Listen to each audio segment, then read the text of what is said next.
Talked about it quite a bit in our local Rip and Read headlines, and have had a continued discussion about medical cannabis and what's happening over at the legislature. And we have two guests with us, Iowans for medical cannabis, with us this morning. Representative John Forbes, thank you for joining us. Thank you. And also Craig Miller, who has a personal story to share with us as well. But we've talked about this. We're pretty open, Jason, of discussing this topic, but we want to know exactly what is happening at the legislature right now. Where's the bill at, and what can we expect the rest of this session? Well, the bill right now is in the Ways and Means Committee. Since it has a fee involved with it, it was put in that committee after it passed Commerce here about 2 or 3 weeks ago. So it's waiting in there right now, and they're looking at the bill, and hopefully it'll be coming out of Commerce in the near future. And you were talking at the beginning of the legislative session, we were positive or had high hopes of the bill in its original form that it would have a good chance of going through, but it's been stripped down quite a bit. Quite a bit, yeah. The original bill had about 11, 12 medical conditions in it, and through the process of the legislative process, we stripped out about 8 of those medical conditions, and now we're down to just epilepsy, intractable pain related to cancer therapy within the last 12 months of life, and the last is epilepsy and multiple sclerosis also. And in your opinion, why was this stripped down so much?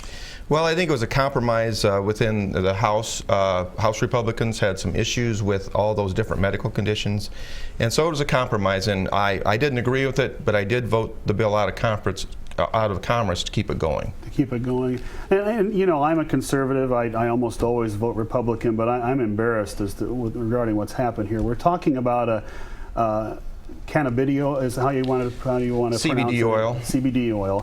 This is not the substance in marijuana that makes people high. It's simply a medical chemical like anything else you'd get at the pharmacy. It has nothing to do with recreational drug use. Correct. This is a substance that can help people.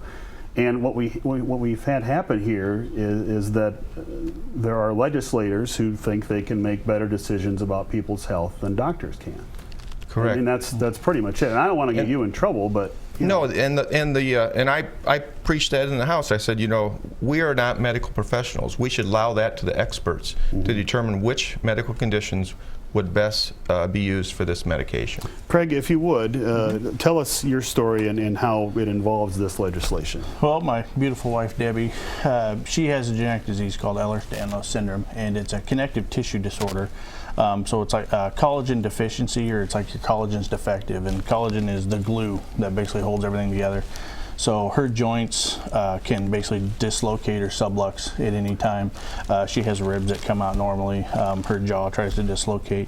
Wow. And then her skin can tear very easily. And there's different types of EDS as well, and some are even bad enough that they can have aortic rupture and pass. Wow. Because the tissues are just so fragile that they can just damage very easily, and it's a very painful existence for her right now. Okay, so the issue here is pain, and CBD has been shown, I assume, to help? In some forms, and that's the thing that we run into. EDS was one of the conditions that was struck from the bill. So, you know, been having a little, harder time this year with it, but you know, there's different strains that help different disabilities and diseases, and that's what the legislature really needs to understand is, CBD oil works for certain conditions, but it doesn't work for all conditions. There needs to be, they're focused on cannabidiol, which is, some CBD strains do seem to work well for pain, but there are other strains that work better for other people. It's just like the medication she currently takes. Some things work, well, not much works for her, but some things work for some people, some things don't. So there needs to be, the doctors that can decide, what strains, what types of cannabis can be used for the different patients. Is this a political, the reasons are political here? I assume that maybe they want to just kind of inch it out every year and add a few things to it. Is that?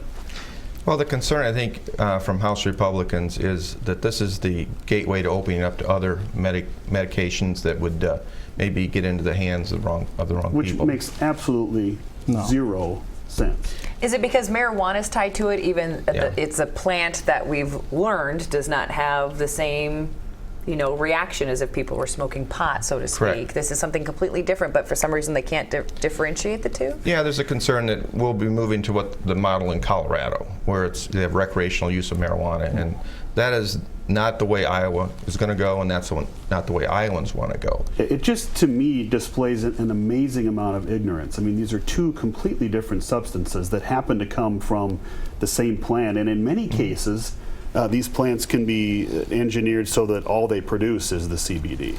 Yes, they can, but also, in the other aspect of it, a lot of these legislators are just scared to death of THC, which is in it. Well, there are a lot of strains and a lot of disabilities where some THC is very beneficial. The strains work better with it. Cancer patients, they're showing now a lot of the studies that are coming out that these THC cannabinoids are actually killing cancer cells. Wow. So, I mean, it's unfortunately that's kind of the, been vilified, that part of it. But again, they don't have to be extremely high content of THC also. They can just have a smaller, so the psychotropic effects aren't as much. And the opiates my wife takes, those have effects that are way worse than a lot of what these cannabis are. Yeah. Research has been done. We have personal stories like this that have come forward time and time again, yet the bill doesn't seem to be making much ground. Where are we at now? If people are passionate about this topic, what's the next step? Well, they need to contact their local legislator and talk to them and make sure they're on board with this legislation. We've got about 6-7 weeks left to go in the legislature, and if this bill doesn't get going in the next 2 or 3 weeks, it's probably not going to make it out of committee, and we'll have to wait another year for these people who are suffering here in the state of Iowa. It's immoral in my mind. And is there a special day or event that's happening at the Capitol for Iowans for cannabis? I'm not sure that date, but March 22nd. March 22nd. Yep. Okay, I think we have a At noon on the graphic that we west can side. throw up to show people exactly what we're talking about. But if people are passionate or compassionate, we should say, about cannabis, March 22nd, people can gather together, let their voices and stories known at noon over at the Capitol, excuse me. But for the most part, contact your legislators, know what you're thinking and what you're feeling out there. So That's correct. They hear you. Okay, that's the biggest thing you can do, folks. Thank you, gentlemen, for joining us this Thank you. morning on a Thank you. very, very important and special topic.